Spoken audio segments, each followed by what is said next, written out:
Zahraničný obchod, jeho významy a predmety. Vedeli by ste odpovedať? Na otázky týkajúce sa zahraničného obchodu, jeho významov a predmetov sme sa opýtali študentky Michaely Fedorovej. Ahoj! Ahoj! Môžem sa ťa niečo opýtať? Čo si prosím ťa predstavuješ pod pojmom zahraničný obchod, jeho predmety a význam? Asi nejaké štáty, čo medzi sebou nejak komunikujú a možno si predávajú navzájom nejakú ropu, plyn alebo tieto potrebné základné veci. A vedela by si ešte nejaké tie významy, že aké by mohol mať?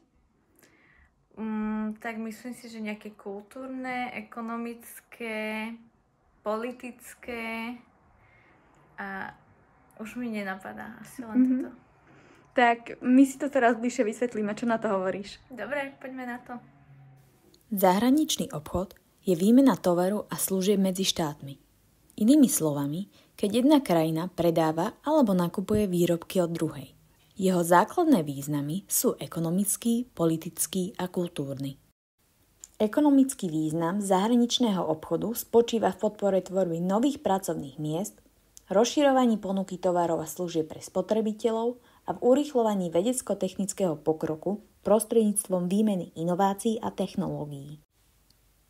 Politický význam zahraničného obchodu posilňuje vzťahy medzi krajinami. Napríklad, keď krajiny pravidelne obchodujú, budujú si vzájomnú závislosť a dôveru, čo vedie k stabilnejším a priateľskejším vzťahom. Kultúrny význam zahraničného obchodu nám umožňuje objavovať rozmanité kultúry, spoznávať odlišné spôsoby života, tradičné jedlá či umenie. Zároveň nás učí o tolerancii a rešpektu voči iným kultúrnym hodnotám a zvykom. Predmety zahraničného obchodu sa delia na hmotné statky a nehmotné statky. Do hmotných statkov patrí široká škála výrobkov, ako sú stroje, televízory, rôzne suroviny, napríklad ropa, železná ruda, diamanty alebo drevo a ďalšie fyzické produkty, ktoré sú predmetom medzinárodného obchodu. Medzi nehmotné statky patrí široká škála služieb ako cestovný ruch, doprava, bankovníctvo či poisťovníctvo.